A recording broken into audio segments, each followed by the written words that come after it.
Distinguished teachers, brothers and sisters, Assalamu alaikum warahmatullahi wabarakatuh. May peace and blessings of Allah be upon all of you.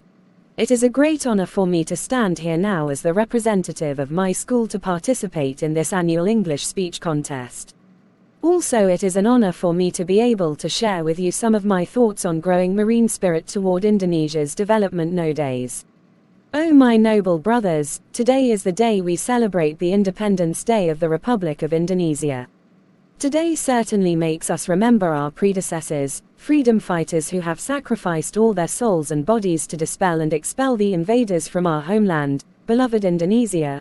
With great courage, our heroes fight the colonial forces and allies who continue to bombard our country from land, sea and air. However, the heroes are not afraid to come up against it. They dare to fight for the dignity of this nation.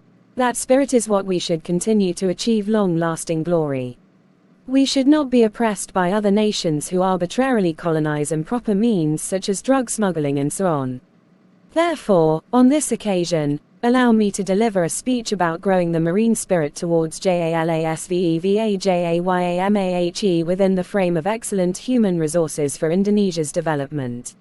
For the Indonesian people, the ocean has historical, economic and geopolitical significance and is known as a nation of seafarers. Our economic life comes partly from maritime resources and trade by sea. Now we are in the center of the world's economic and political center of gravity, as the fulcrum of two oceans, the Pacific Ocean and Indonesia Ocean. Indonesia has had its back to the sea for too long, even though its true identity is a maritime nation. As the largest archipelagic country in the world, where 2/3 of our territory consists of water. The water is rich in maritime resources: fish, gas, oil and biodiversity. The development of maritime infrastructure is an important part of efforts to restore Indonesia's maritime identity through the development of maritime infrastructure. At the same time, we also focus on strengthening the other pillars of the world maritime axis, namely maritime culture, maritime resources, maritime diplomacy and security, and maritime defense. Specifically regarding maritime resources, our government would continue to be firm in not tolerating illegal fishing in Indonesian waters. This is seen as an act of violating sovereignty and sovereign rights and damaging the marine environment in Indonesian waters. What is being done in Indonesia is also part of the international responsibility that must be done. We realize that the use of marine resources must be done for the welfare of our people in a sustainable manner. We realize that it is our responsibility as citizens of the world to preserve the ocean.